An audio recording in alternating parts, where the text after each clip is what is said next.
नमस्कार। अंग्रेजी में एक कहावत है, no farmer no food no life. If you ate today thank a farmer. आपको याद होगा प्रधानमंत्री नरेंद्र मोदी ने एक बार पार्लियामेंट की कैंटीन में खाना खाया और खाने के बाद विजिटर्स बुक में लिखा, अन्नदाता सुखी भव।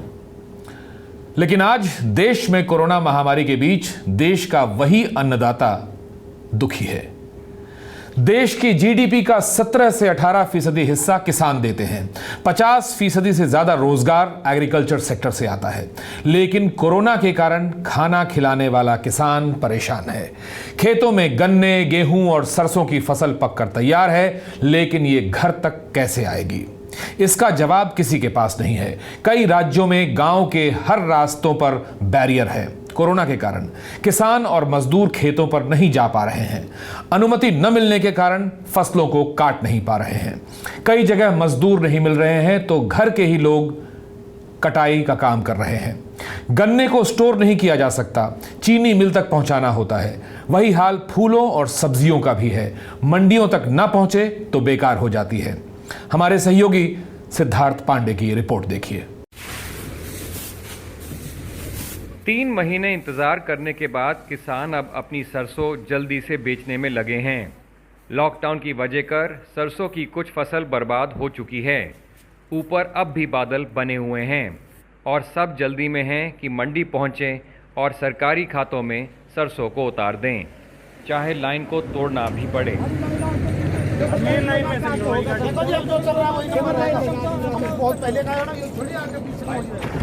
कंट्रोल कर रहा है, कुछ रिक्वेस्ट कर रहा है, कुछ जैसे भी हो रहा है कर रहा है कंट्रोल, जैसे भी चल रहा है अपना। काफी दिन से इंतजार कर रहे थे किसान भी, है ना। इनको भी थोड़ा बहुत सोचना चाहिए ना, अपने खुद लाइन में आए, खुद भी सोचना चाहिए। सरसों के लिए रेवाड़ी नॉर्थ इंडिया में एक बड़ी मंडी मानी जाती है, लेकिन यहाँ पर भी लॉकडाउन की वजह से जो प्रोक्योरमेंट जो हुई है किसानों से, उसमें देरी आई है।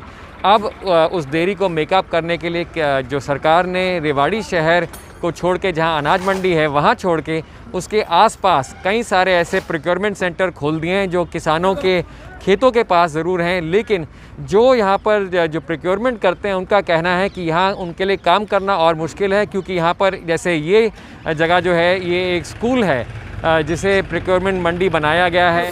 का ऐसे हालात है कि लेबर मंडी से जा चुकी है कोरोना के चक्कर में, क्यों लॉकडाउन हो गया सर। अब घर में भी रखे कितने दिन, वो सब भगने को तैयार है। जो लेबर यहाँ से जा चुकी है वो अब आएगी नहीं। लगवाया, मौसम खराब हो चुका था, बारिश जब आई तो हमने फिर तिरपाल बिछवा के उसको, गवर्नमेंट का माल है सारा, टैग पे लगवाया। टैग लगवा के अब गाड़ियाँ बुला रहे हैं, फिर डबल लोडिंग करवा रहे हैं उसको। मजबूरी है, मजदूरी इतनी हाई हो रही है, डबल लग रहा है। किससे काटे? व्यापारी से कटेगी, व्यापारी के पेट मिल जाएगा, मिलना जुलना कुछ है नहीं।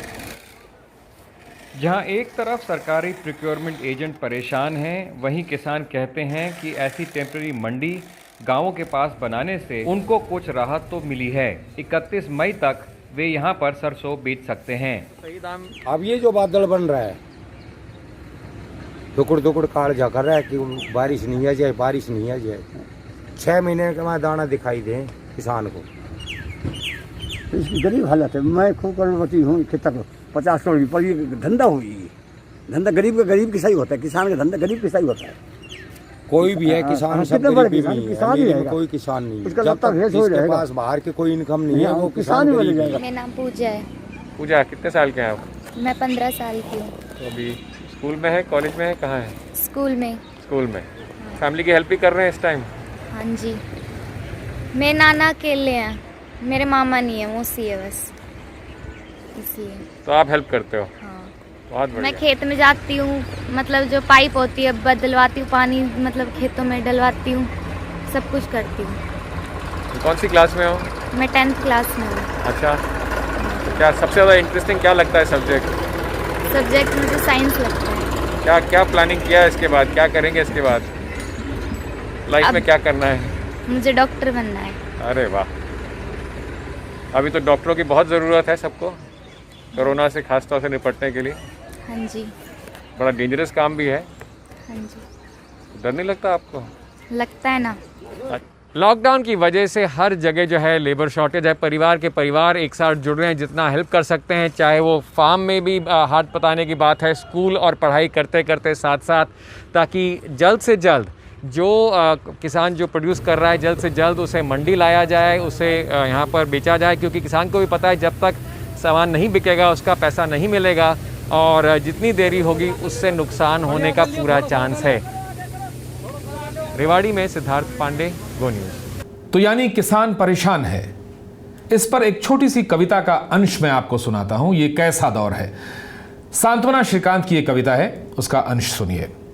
अपने खेतों से दूर सो गए हैं देश के अन्नदाता, नंगे पांव चल पड़े कामगार, अश्रुधारा बहा रहे असहाय, बिलख रहे नौनिहाल और भूख के बोझ से द्रवित है वसुंधरा, लुप्त हो रही मानवता, युद्धरत है व्यवस्था उनके लिए जो या तो भूख से मरेंगे या फिर वैश्विक साजिश से। ये महामारी का दौर है। सरकार ने कई वादे किए हैं, लेकिन जमीनी हकीकत क्या है? जमीनी हकीकत बिल्कुल अलग है। कृषि मंत्रालय के अनुसार वर्तमान में 20 राज्यों में एमएसपी पर दलहन और तिलहन की खरीद की जा रही है। नेफेड द्वारा 1,80,000 के करीब मीट्रिक टन दलहन और 1,64,000 मीट्रिक टन तिलहन खरीदी गई है, जिसका एफसीआई मूल्य 1,600 करोड़ रुपए के करीब बताया जा रहा है और इस माध्यम से 2,06,000 किसानों को फायदा हुआ है। लेकिन ऐसे किसान जो दूर दराज के इलाके में हैं या गन्ने की खेती करते हैं या कुछ और ऐसी चीज़ों की खेती करते हैं जो जल्दी खराब हो जाती हैं, उनका बुरा हाल है। अंजलि ओझा की ये रिपोर्ट देखिए। गंगा और यमुना के बीच का दोआब पश्चिमी उत्तर प्रदेश में ये ज़मीन भारत की सबसे उपजाऊ ज़मीनों में से एक है। यहाँ पर गन्ने की खेती होती है, गेहूँ और धान की खेती होती है। फ़िलहाल गेहूँ और गन्ने की कटाई का समय है और लॉकडाउन में सरकार ने कृषि संबंधित कार्यों के लिए छूट भी दी है।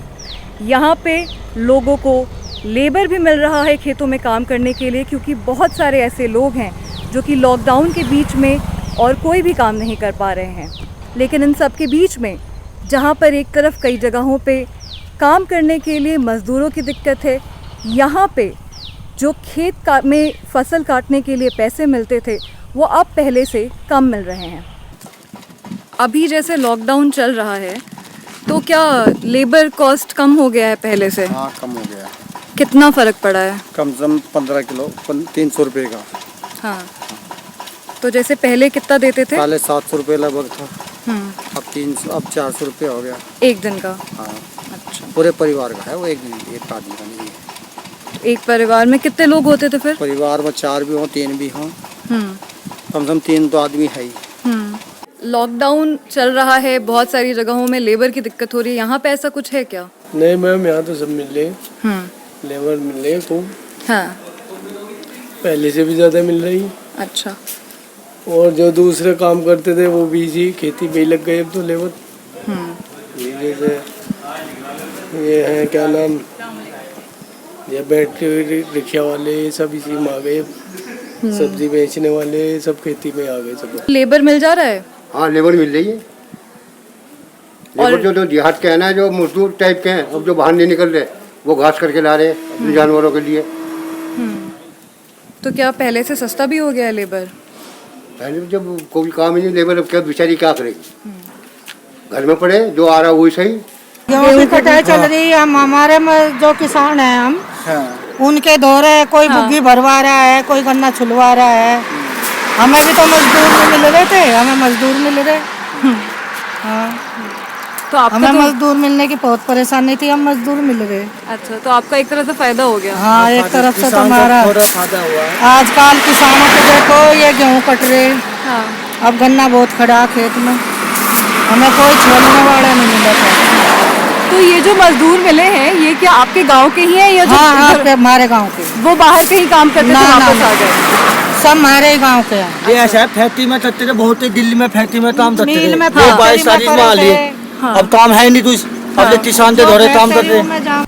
जहाँ पर लॉकडाउन के कारण बहुत से मजदूर हैं जिनके पास काम नहीं है, वहीं पे ग्रामीण इलाकों में जहाँ पे मजदूरी घट गई है, वहाँ पे किस तरह की समस्याएं आगे आ सकती हैं, इस पर भी ध्यान देने की ज़रूरत है। अंजलि ओझा, गो न्यूज़। देश भर के लाखों किसान ऐसे हैं जो फूलों की खेती करते हैं। लॉकडाउन में फूलों की खेती करने वाले किसानों की हालत सबसे ज़्यादा खराब हैं, क्योंकि पार्टियां नहीं हो रही हैं, शादियां नहीं हो रही हैं, इवेंट्स नहीं हो रहे हैं, मंदिर बंद हैं। ऐसे में फूल उगाने वाले किसानों की जिंदगी खुद मुरझा गई है। ये रिपोर्ट देखिए। लॉकडाउन होने के कारण फूलों की खेती पे बुरा असर पड़ा है।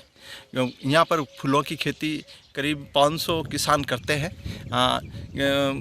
जो प्रतिवर्ष एक लाइन किसान करीब 2-3 लाख रुपए आराम से कमा लेते हैं। करोड़ों रुपए का नुकसान हुआ है।